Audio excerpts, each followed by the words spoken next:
சீதை பதிப்பகம் மற்றும் தமிழ் கேள்வி வழங்கும் தமிழ் கேள்வி தி செந்தில்வேல் எழுதிய திராவிடம் 2.0 ஏன் எதற்கு நூலை மாண்புமிகு துணை முதலமைச்சர் உதயநிதி ஸ்டாலின் வெளியிடுகிறார். நாள் 20/11/2025 வியாழக்கிழமை மாலை 5:30 மணி. இடம் சர்பிட்டி தியாகராயர் அரங்கம், டி நகர், சென்னை. திராவிட மாடல் அரசு சாதித்தது என்ன? திராவிடம் 2.0வின் அவசியம் என்ன? அறிந்து கொள்ள அனைவரும் அணி திரண்டு வாரீர். நேற்று நம்ம அந்த காலேஜ் பெல்ல பத்தி பேசணும் இல்லையா? காலேஜ் பில்லா அதான் அந்த லைவ் ஓலாமணி அவரே அதை பத்தி பேசும்பொழுது சில தகவல்களை நம்ம விட்டுட்டோமா. அதாவது தோழர்கள் சிலர் வந்து சில வீடியோ கிளிப்புகளை இப்ப அனுப்பி அவனுக்கு என்ன அவ்வளவு பெரிய வரலாறு இருக்குது அதாவது அவன் பொழப்புக்கு தான் தற்கூரின்னு பார்த்தா பிறந்ததுல இருந்தே தற்கூரியா தான் இருந்திருக்காப்புல. என்ன சொல்றீங்க? ஆமா ஆமா, தோழர்கள் சில கிளிப்ஸ் எல்லாம் அனுப்பியிருந்தாங்க. அதை பார்த்தோன்னா தான் நமக்கு புரியுது. ஆமாமா, நேற்று தந்தி டிவி டிபேட்ல தான் வந்து ஆதவ திட்டி வச்சிருக்கான்னு பார்த்தா அதுக்கு முன்னாடி பழைய வீடியோல விஜயவே கிழிச்சிருக்காப்ல ஆளு. விஜயவா? ஆமா, இன்னும் கொஞ்சம் முன்னாடி போய் பார்த்தா எஸ்ஏ திட்டி வச்சிருக்கான் உங்களுக்கு. இதெல்லாம் ஒரு மூஞ்சி நீயே நடிக்க வச்ச அப்படின்னு ஒரு கமெண்ட் போட்டுருந்தான்ல, அது இவனா கூட இருக்கலாம். அது சந்தேகம்லாம் வருது அந்த கிளிப்லாம் பார்க்க சொல்ல முடியாது. எஸ்ஏ வந்து மண்ணில் வச்செல்லாம் வச்சிருப்பான், வாய்ப்பு இருக்குது. இப்படியான வந்து பல அரிய வீடியோக்களை வந்து தோழர் இன்னைக்கு எப்படி அப்புறம் பாராட்டுறான், தலைவர் மாதிரி வராதுங்கிறான், அப்புறமா வந்து ஏதோ வந்து புகழ்ந்து பேசுறான், எல்லாமே பண்ணிட்டு இருக்கானே. அடுத்து 105 வருஷம் கழிச்சு மாறும்ல. அவன் டிராவலாகி போய்கிட்டே இருக்க வேண்டியதுதான். விசிக office, ASF office, DMK MLA office, இப்போ தாவேக்காங்கிற மாதிரி அப்படியே அடுத்து ஷிஃப்ட் ஆகி போக ஒரு அமாவாசை தான், அவ்வளவுதான். எங்க கிடைக்குதோ அங்க குத்து வச்சு உட்காந்துறது தான். இப்போ இந்த அரிய தகவல்கள்லாம் என்னென்ன இருக்குது அப்படிங்கிறது அந்த வீடியோ.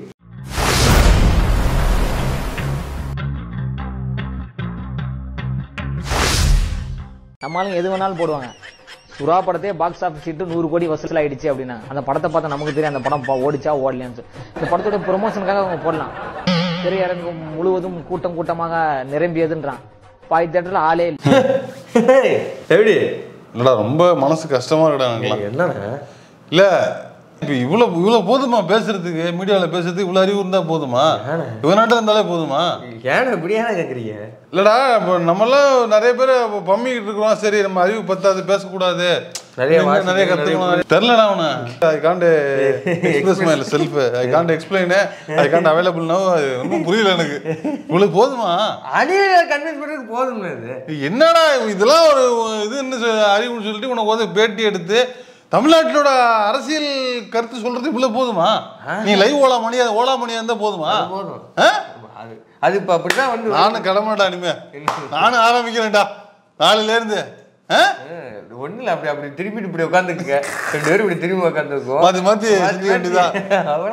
நீ என்ன செய்யணும் ஒண்ணு செஞ்சு வேண்டியதான். முடிஞ்சு வச்சு கருமண்டா. என்னது சுறா படம் வந்து அணில்கள் சொல்லுவாங்க சுறா 100 கோடி வசூல்னு. படம் பார்த்த நமக்கு தான் தெரியும் அது எவ்வளவு கேவலமா இருக்கு. ஓப்பனா ஒத்துட்டார். ஓப்பனா ஒத்துட்டார். அப்ப இந்த 1000 கோடி 500 கோடி 200 கோடி மகாராஜா வசூல் சாம்ராட்டா சக்கரவர்த்தி வசூல் சக்கரவர்த்தி இல்ல. இந்த 200 கோடி 1000 கோடிக்கு பிசினஸ் பண்றதெல்லாம் இப்ப அணில்கள் பிறட்டுதான். சும்மா ட்வீட்ல போய் எழுத வேண்டியதா நம்பர் தான். அதுக்கு ஸ்பெல்லிங்கும் தெரியாது, சைபரும் தெரியாது அவங்களுக்கு. எழுதி விடுறதுதான். ஏன் போறது சொல்லியா? இப்ப சமீபத்துல 1000 கோடி இது லட்சம் கோடி. எப்படி பேசுற மாதிரி 1000 கோடியா? 1000 வசூல் வருமாடா? லட்சம் கோடி வருங்க. என்னடா தமிழ்நாட்டுக்கு பட்ஜெட் போற மாதிரி பேசிட்டு இருக்காங்க. அவனுக்கும் இந்த காலேஜ் பில்லுக்கு வித்தியாசமே கிடையாது. ரெண்டும் ஒண்ணுதான். இதே 5 வருஷத்துக்கு முன்னாடி இருந்தாலும் அப்படிதான் தேட்டர்ல ஏன் பேசிட்டு இருப்பாப்புல. வாயால டயரியா போதும் கழுவிட்டுருக்கியா? இவங்கதான் இவங்க முழுக்க அப்படிதான் வாயால டயரியா போறவங்க.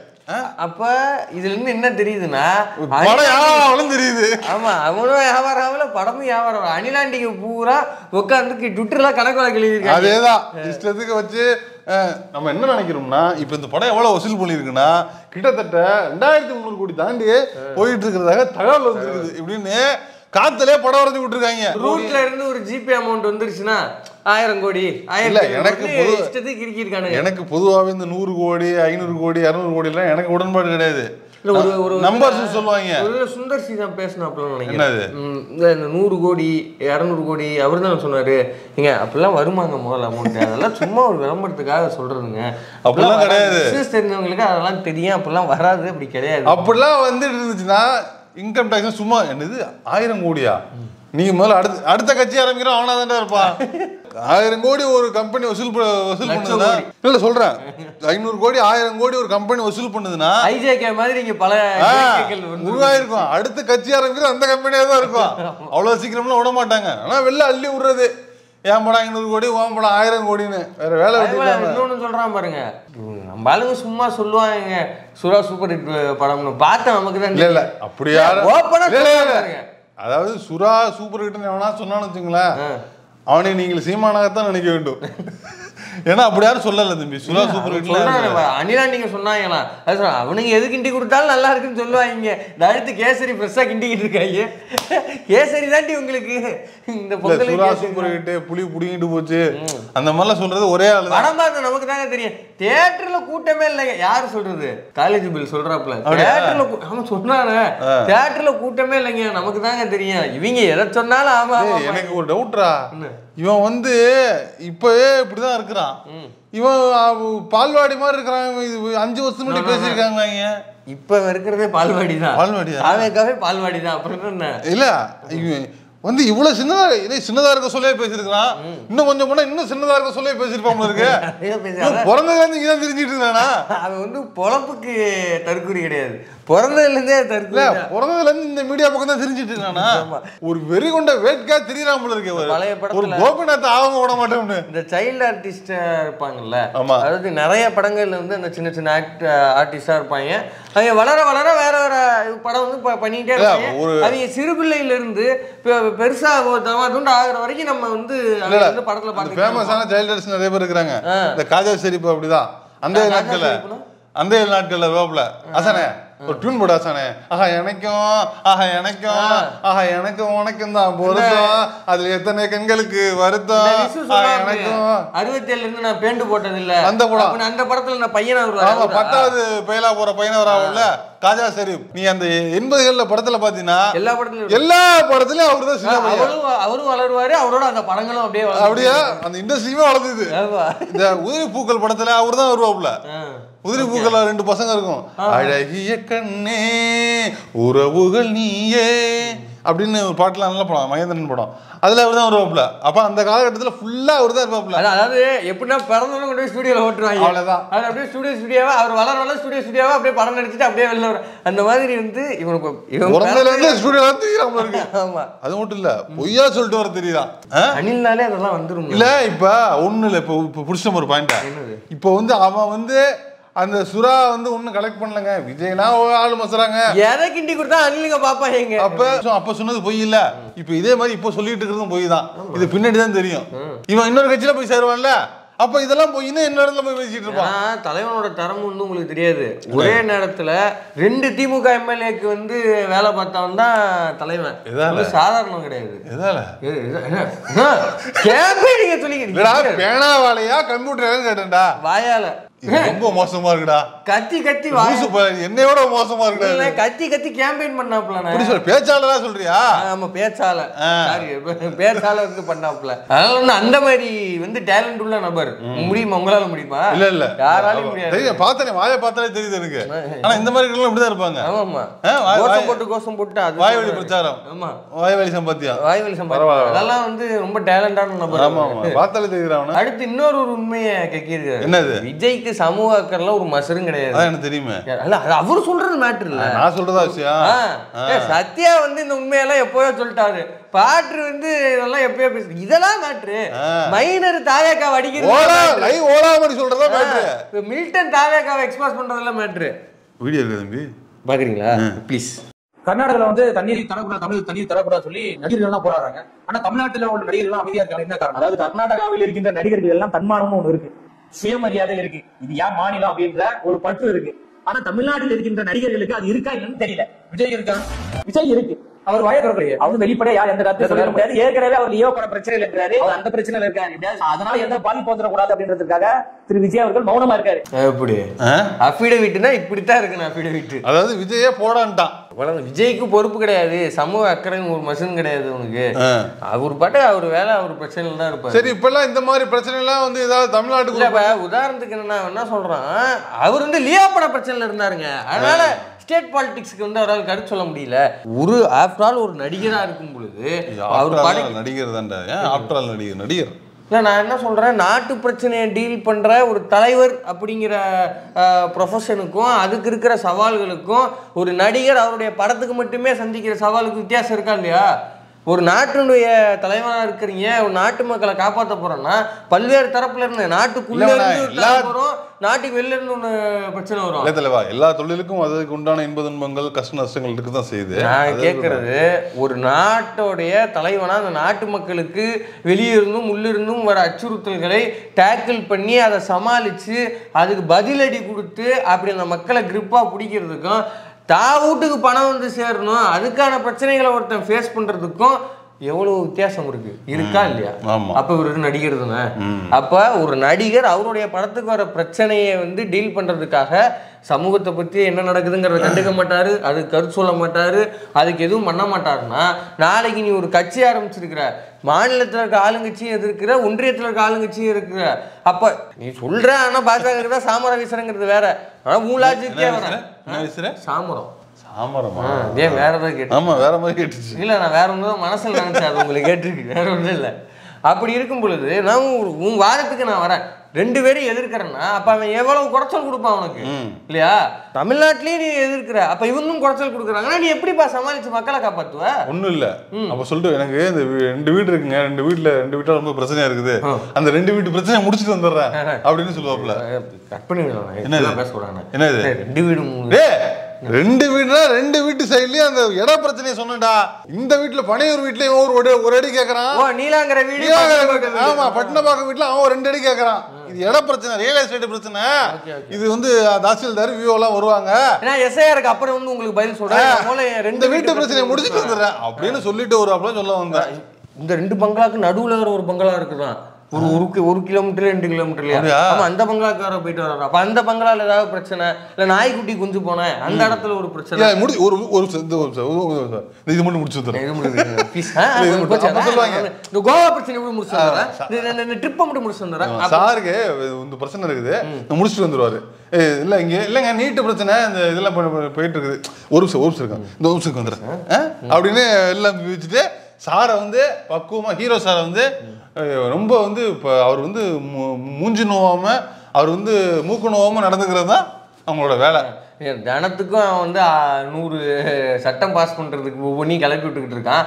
அதுக்கெல்லாம் நீ இன்ஸ்டண்ட்டாக ரிப்ளை கொடுத்து அதுக்கான கல செயல்பாடு வந்து நீ இது பண்ண எங்க நேற்று போன வாரம் அந்த காலச்சோடு பத்திரிகையில் ஒரு எழுத்தாளருங்கிற பேரில் ஒரு பீஸ் பேசுதுன்னு, நான் வந்து மீனவர்கள் எல்லாத்தையும் போலரைஸ் பண்ணி ஆர்எஸ்எஸ் போல ஒரு நல்ல அமைப்பு கிடையாது, அந்த அமைப்பு பார்க்கும்போது எனக்கு ஆர்வமாக வடியுது, அதே போல் நான் மீனவர்களை வச்சு பரதவ சேவா சங்கம்னு ஒன்று ஆரம்பிக்க போகிறேன், நான் அவங்க எல்லாம் மண்டையை கழுவி அவங்களையும் ரத்த கலரி ஆக்க போறேன்னு ஒருத்தன் பேசிக்கிட்டு இருக்கிறான் இல்லையா? அப்ப இப்ப இந்த மாதிரி ஆர்எஸ்எஸ் 1000 வேலையை ஒரே நேரத்துல பார்க்கும், நீ எப்படி டேக்கிள் பண்ணுவ? பீகார் தேர்தல்ல அந்த தேர்தலுக்கு வாழ்த்து சொன்ன ஒரே முட்டா போய் விஜய் தான். நேத்தி யாராவது அது வாழ்த்து சொன்னாங்களா? அது நேத்தி வந்து தமிழ்நாட்டில் வாழ்த்து சொன்னது ஒரே ஒரு குரூப் தான், சங்கி குரூப். அப்புறமா அதுக்கு வாழ்த்து சொன்னது விஜய். என்ன பண்ண முடியும் நம்ம? இஸ் ஈக்குவல் டு சங்கி, இஸ் ஈக்குவல் டு விஜய். இல்ல தேர்தல் ஆணைய பிரச்சனையா இருக்குது, ஓட்டு விகிதத்தில் பிரச்சனையா இருக்குது, எண்ணிக்கையில பிரச்சனையா இருக்குன்னு சொல்லி இது தேர்தல் ஆணையத்தை வெற்றின்னு எல்லாரும் வந்து பேசிக்கிட்டு இருந்தா வாழ்த்துக்கள், வெற்றி பெற்றவர்களுக்கு வாழ்த்துக்கள். கொஞ்சம் கூட கூசாம பேசுறாங்க. வீட்டுல கூட எலெக்ஷன் கமிஷன் 2வது வழியிலேயே அதையும் கண்டிச்சுட்டா எழுதுறாங்க. அது மாதிரி அந்த டெல்லியில கார் குண்டு வெடிப்பு இருக்குல்ல, அதை பத்தி ஐயா சாரி ஐ எம் ஷாக்டு, இரங்கல் சொல்லி I am shocked, well deep condolences sorry அப்படின்னு சொல்லிட்டு இருக்கிறான். இதை தமிழ்நாட்டை இது பண்ணிட்டோம், அந்த பெல்ட்டி அடிச்சுட்டு குதிச்சுட்டு இருப்பான் ஆளு. அது போச்சு இது போச்சு அதாச்சு இதாச்சு, தமிழ்நாட்டில் அது இல்லை. இத்தனைக்கும் டபுள் இன்ஜின் சர்க்கார் டே, இதான் அரசியல் தெரியுமா? பாஜக இருக்கிறது எவ்வளவு பெரிய பாயிண்ட். 2 வீடு பிரச்சனை இருக்கு, இந்த வீடு பிரச்சனை இல்ல. இப்போ நீ வந்து பிஜேபி நோக்கி எந்த அரசியலையும் பண்ணலன்னா அப்ப பார்லிமெண்ட் எலெக்ஷன்ல ஒரு ரோல் தான் என்ன? தமிழ்நாடு எலெக்ஷன் மட்டும் ரோல் இல்லை. உங்களுக்கு தெரியுமா, ஒரு லெட்டர் எழுதி இருக்கிறாங்க, தலைமை தேர்தல் ஆணையருக்கு எழுத சொன்னா உள்ளாட்சி தேர்தல் நடத்தக்கூடிய அந்த தலைமை அதிகாரிக்கு லெட்டர் போட்டு அதுல கூட வருத்தப்பட்டிருக்காப்ல, என்ன நீங்க கூப்பிடவே மாட்டீங்க, எங்க கட்சிக்கெல்லாம் உள்ளே விட மாட்டீங்க, எங்களையே கூப்பிடல. 2 அட்ரஸ் சொல்லுங்க எழுதுறாடே, அப்புறமேட்டு அது இல்ல நீ கூப்பிட்டா நீ பனையூருக்கு வாங்க, எல்லாரையும் கூப்பிட்டு அவன் எல்லாரையும் கூப்பிட்டு பனையூர்ல மீட்டிங் போட முடியல. பயப்படுறாங்க தம்பி, உன்னிட்டலாம் இப்ப எல்லாம் அப்பாயின்மெண்ட் கேட்கறது பயப்படுறாங்க. அவன் பனையூர் வந்துரு அப்படின்னு சொல்லுவாங்க சொல்லிட்டு. இப்படியே போனா சின்னத்தி வந்து பனையூருக்கு வந்து கொடுத்துட்டு போயிருங்க. ஆமா, எலெக்ஷன் பேலட்டிங் ஒன்று வந்து அங்க செக் பண்ணி கொடுத்துட்டு போயிருங்க. ஏன் நீங்க வந்து எல்லா மக்களும் பனையூர்ல வந்து ஓட்டு போடுற மாதிரி என்ன பாரு, நம்ம ஏதோ காமெடிக்கு பேசிட்டு இருக்கிறோம், அவன் அதை பண்ணதான் போறான். நீ பாரு, நாளை ஒரு 40 பேரை குமிச்சு வச்சுக்கிட்டு வீட்டு வாசல்லாம் தெருல போச்சு பண்றானா மட்டும் பாரு. இது நடக்குது. இவன் கிட்ட சீமானே வந்து கேவலப்படுத்துறான்பா, அசிங்கப்படுத்துறான்பா. அவனை சீமான் பேசுற அளவுக்கு ஒருத்தன் வச்சுக்கலாமாப்பா? சீமான் பல்லு மேல நாக்கு போட்டு பேசுற அளவுக்கு ஒருத்தன் வச்சுக்கலாமா? சீமான் விஜயை கிண்டல் பண்றாயா? சீமானே ஒரு மொரட்டு கிண்டல் பீஸு இல்லையா? அவன் கிண்டல் பண்றதுக்கு வச்சுட்டு இருக்கான். அதுக்கு வந்து இவன் வாயை கொடுத்து வேலை பார்த்துட்டு இருக்கான். யாரு? லைவ் ஓலா. இந்த லைவ் ஓலா இருக்கிறான். எனக்கு ஒண்ணு புரியல. அவனை இந்த காலேஜ் பேரை போட்டுட்டு பேரை போட்டுட்டு இருக்கானே, அந்த காலேஜ் அவன் இது அந்த காலேஜ் பார்க்குதா இல்லையா? அது எவ்வளவு பெரிய காலேஜ், பாரம்பரியம். அதுக்கு அந்த காலேஜுக்கு 2 பேர் தான் அந்த காலேஜால பயன்பெற்றவர்கள், அந்த காலேஜோட பாரம்பரியத்தால வந்து புகழ் பெற்றவர்கள், அந்த காலேஜ்ல படிச்சு பெரிய ஆளாகி அந்த காலேஜ் பேரை காப்பாத்தினவங்க நிறைய பேர் இருக்கிறாங்க. அந்த காலேஜுக்கு பேரை கெடுத்த 2 பேரும் எனக்கு தெரியும். ஒண்ணு லைவ் ஓலா மணி, இன்னொன்னு இந்த விஜய். டிஸ்கண்டினியூ அங்க இருந்து ஓடி தான் வந்திருக்கான். அதான் சொல்றேன். எங்க இருந்தாலும் ஓடி ஓடி வந்துகிட்டு இருக்கு. அப்ப டிஸ்கண்டினியூ 2 பேரும் இந்த காலேஜ் பேரை கெடுத்து வச்சிருக்காங்க. இது அந்த காலேஜ் நிர்வாகம் கண்டிக்காதா? நீங்க வந்து இந்த லைவ் ஓலா இருக்கான் பாருங்க, அவனை வந்து இனிமே பேர் பாட உடனே சொல்லி நீங்க கண்டிக்கணும். ஏன்னா அவனை வந்து எங்களால கிண்டல் பண்ண முடியல. நாங்க அதான் அசிங்கமா கேட்டு போடுவோம். எங்களுக்கு நேரடியா இருக்கு. ஆமா, அந்த காலேஜ் பேரை வச்சுக்கிட்டு இருக்கிறோம். வந்து நீங்க சும்மா விட்டுட்டு இருக்கீங்க. கேஸ போடுங்க, அவன் பேரை தூக்க சொல்லுங்க. முதல்ல வெறும் லைவ் மணின்னு வச்சுக்க சொல்லுங்க, இல்ல ஓலா மணின்னு வச்சுக்க சொல்லுங்க. இல்ல முதல்ல இந்த அலுமினி அசோசியேஷன்ல கொஞ்சம் என்னன்னு பாருங்க. நமக்கு வந்து ஒரு மாதிரி நெருடலா இருக்கு. ஆனா சொன்னாப்புல பாருங்க, நான் இந்த ஆளு எங்க போனாலும் அங்க அவனால வந்து டேக்கிள் பண்ண முடியல, ஓடிடுறான் ஆளு. கரூரா இருந்தாலும் சரி, காலேஜா இருந்தாலும் சரி, 6 மணிக்கு மேல கை நடுங்க ஆரம்பிச்சிடும் தலைவனுக்கு. அதுக்கு மேல வண்டி ஓடாது. சரிப்பா, ஆசைப்படுற மாதிரி 26ல ஜெயிச்சு பண்டாப்ல அப்படின்னா எப்படி அங்க இருந்து ஓடி வரும்? எந்த வீடியோ கேம்ல ஜெயிக்க போறாங்க? வீடியோ கேம்னா 2026 இருக்கு, வாய்ப்பு இருக்கு. தேர்தல் ஆணையத்தோட கூட்டணி வச்சா ஜெயிக்க வாய்ப்பு இருக்கு தலைவா. தேர்தல் ஆணையத்தோட கூட்டணி, அதுவும் இந்த எஸ்ஏஆர்லாம் நீங்க வந்து அப்படியே எதிர்க்கிற மாதிரி எழுதிட்டு வீட்லயே நீங்க குசோ போட்டு இருந்தீங்கன்னு வச்சுங்க, சூப்பரா இருக்கும்.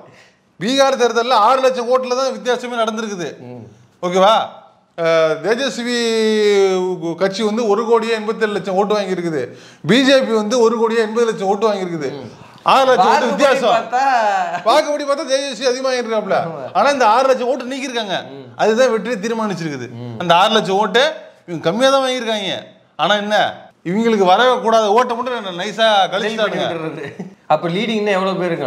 இன்னும் கூட பேருக்கு. ஆமா, அது இல்லாம தேஜஸ்விக்கு கூடின கூட்டம், ராகுல் காந்தி கூடின கூட்டத்துக்கும் ராஜ்தீப் சிங் சர்தேசாய் இன்னைக்கு பேசியிருக்கிறாரு. இது வந்து அக்கிரமமான தேர்தல், அநியாயமான தேர்தல், இது வந்து கொஞ்சம் கூட ஜனநாயகமான நடக்கல இருந்துட்டு அப்பப்ப அறிவோட பேசுற ஒரே கோஷ்டி. அவரே பேசாம இருந்தாரு, அவரே பேச ஆரம்பிச்சுட்டாரு. கடைசியான பர்சன். ஆனாலும் படையூருக்காக பேச மாட்டேங்கிறாப்லன்னா அப்போ வந்து தலைவா உங்களுக்கு அதுதான் பிரைட் ஃபியூச்சரு. நல்ல இந்த பீஸுகள்லாம் வச்சுக்கிட்டு இல்லை இப்படியே போனோம், இவனையே கொண்டு இந்தியா டூரில் விட்டுருவாங்க போல இருக்கு. இந்தியா வாண்ட்ஸ் டு நோ அப்படின்னு ஒரு இடத்த கொண்டு உட்கார வச்சிருவாங்க போல இருக்கு. இவனையா? நீ சிரிக்காத, நீ இவன் பண்ற வேலையை பார்த்தா கொண்டு உட்கார வச்சிருவாங்க. ஒரு ஸ்லாட் கொடுத்தாங்க. தம்பி, சப்டைட்டில்லாம் போட கூட வாய்ப்பு இருக்குது ஆன்லைன்லயே. லைவ்லயே சப்டைட்டில் போட வாய்ப்பு இருக்குது. நான் விஷயம் வாங்கிட்டு போயிடுறேன்.